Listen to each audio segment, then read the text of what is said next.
ओम नमस्ते जी। हम अभी कठोपनिषद का स्वाध्याय कर रहे हैं। तृतीय वल्ली का स्वाध्याय हमारा चल रहा है। आज हम 12वें श्लोक का स्वाध्याय करेंगे। आप सभी से निवेदन है, कृपया इस चैनल को सब्सक्राइब करें, लाइक कीजिए और शेयर कीजिए, जिससे यह जो ज्ञान है, ये जो हमारा वैदिक ज्ञान है, ये आगे बहुत लोगों तक पहुँचे और उन्हें वो लाभ प्राप्त करवा सके। तो आज का जो मंत्र है, आज का जो श्लोक है, वो इस प्रकार है। एष सर्वेषु भूतेषु गूढ़ोत्मा न प्रकाशते, दृश्यते त्वग्रया बुद्धया सूक्ष्मया सूक्ष्मदर्शिभिः। एष सर्वेषु भूतेषु, एष अर्थात यह, जिसकी हम बात कर रहे हैं। किसकी बात कर रहे हैं? ईश्वर की। तो एष सर्वेषु भूतेषु, यह जो ईश्वर है सब भूतों में विद्यमान है। भूत अर्थात भूत पंच महाभूत, जिससे हमारा शरीर बना है। ये पेड़ पौधे, वृक्ष, वनस्पति, पशु पक्षी, जीव जंतु, सारा संसार उसी से बना है, पंच महाभूतों से। पृथ्वी, जल, अग्नि, वायु, आकाश। तो यह जो ईश्वर है सर्वेषु भूतेषु, सब भूतों में विद्यमान है। आगे बोलते हैं, एष सर्वेषु भूतेषु गूढ़ोत्मा न प्रकाशते। यह जो आत्मा है अर्थात परम पिता परमात्मा जो है, तो वह आत्मा गूढ़ है, इतनी गूढ़ है, इतनी रहस्यमयी है कि न प्रकाशते। वह बहुत आसानी से, आराम से प्रकाशित नहीं होती है, हमें आँखों से दिख नहीं जाएगी। हम उसका साक्षात्कार इतनी आसानी से नहीं कर सकते कि बाजार में गए कुछ खरीदने के लिए और खरीद के ले आए। इस प्रकार से हम ईश्वर का साक्षात्कार नहीं कर सकते। उसके लिए थोड़ी सी हमें परिश्रम करना पड़ेगा।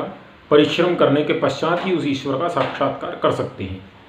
जैसे हम देखते हैं, पूरा हम मास, एक महीना, एक माह कार्य करते हैं, कुछ थोड़ी सी हमें वेतन मिलता है। तो वो वेतन जो मिलता है, हमें इतना परिश्रम हम 8 घंटे, 9 घंटे, 10 घंटे करते हैं, उसके बाद वह वेतन मिलता है, जिससे हम अपना जीवन चलाते हैं। तो हम किसे प्राप्त करने की बात कर रहे हैं?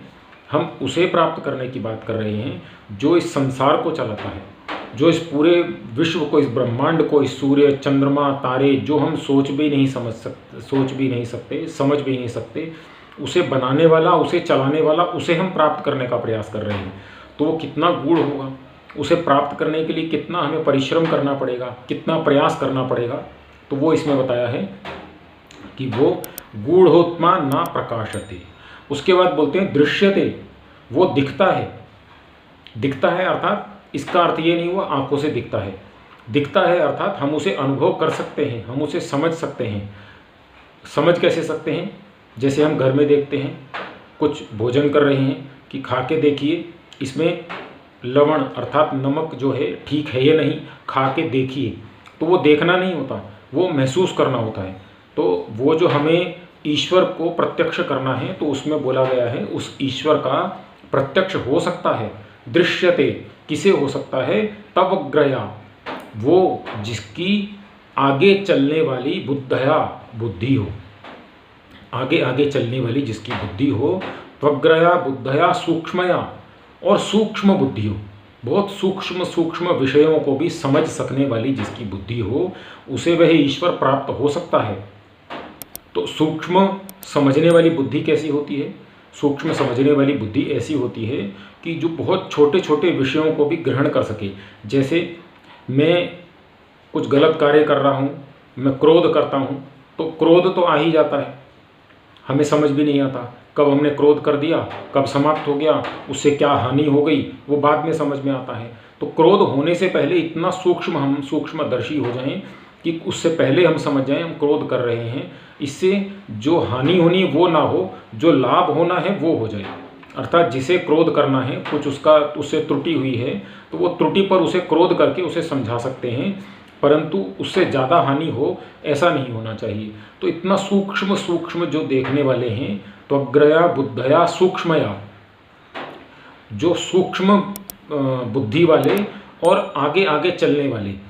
हमने बताया कुछ विषय, कुछ हम विषय को पढ़ रहे हैं, हम अगर बीएससी कर रहे हैं, इंजीनियरिंग कर रहे हैं, मेडिकल का परीक्षा दे रहे हैं, तो जितना हमें पढ़ाया उतना हमने पढ़ लिया, उसके बाद हमने आगे नहीं पढ़ा, तो वो त्वग्रया नहीं हुआ। त्वग्रया अर्थात उसको पढ़ने के पश्चात अपना भी कुछ उसमें बुद्धि लगाना, अपने भी इनपुट्स उसमें कुछ देना, अपना भी कुछ सोचना, और क्या इसमें अच्छा हो सकता है, इससे भी अच्छा कुछ हो सकता है क्या, तो वो हम परीक्षा में लिखेंगे, उसके अनुसार कुछ कार्य करना आरंभ करेंगे तो हम आगे पढ़ सकते हैं। अपना बुद्धि का प्रयोग नहीं करेंगे तो आगे नहीं बढ़ पाएंगे। तो इसमें बोला गया है त्वग्रया बुद्धया सूक्ष्मया, सूक्ष्मदर्शी भी ही, जो सूक्ष्म से सूक्ष्म देखते हैं, समझते हैं, वो उस ईश्वर को प्राप्त करने में सक्षम हो सकते हैं। अन्यथा हम आप जैसे लोग जो सांसारिक जीवन जीते हैं, सुबह से शाम तक संसार में ही उलझे रहते हैं, वो उस ईश्वर को प्राप्त करने में सक्षम इस जन्म में तो हो नहीं सकते।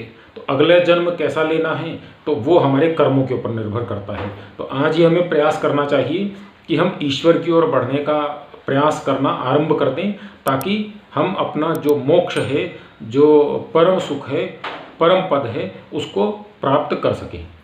ये इस मंत्र का अर्थ हुआ। धन्यवाद। नमस्ते जी।